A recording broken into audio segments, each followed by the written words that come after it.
اوعي تكوني بتعملي ليزر فور هير ريموفال خصوصا للبيكيني اريا من غير ما تعرفي المعلومه دي، لانه اكتشفوا مؤخرا انه في فيروس اسمه الصمت التناسلي او هيومن بابيلوما فيروس بتتنقل عن طريق اللمس، والفيروس ده هو المسؤول بنسبه 99% من حالات سرطان عنق الرحم.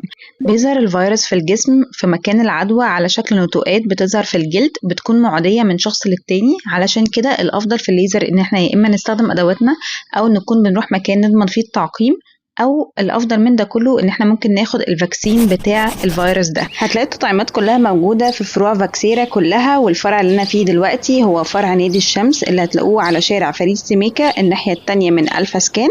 الفرع ده بيدخل اي حد ب30 جنيه عادي حتى لو مش عضو في النادي، وبيديكي بطاقه لكل التطعيمات اللي بتاخديها بالمواعيد المفروض تاخديها فيه.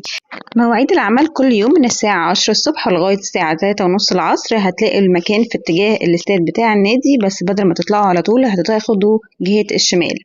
هتلاقوا ساعتها ان انتوا المكان اللي بتحجزوا فيه وعلى طول بتاخدوا التطعيم. وبالمناسبة هو ده نفس المكان اللي انا بدي فيه بناتي التطعيمات الإضافية بتاعتهم.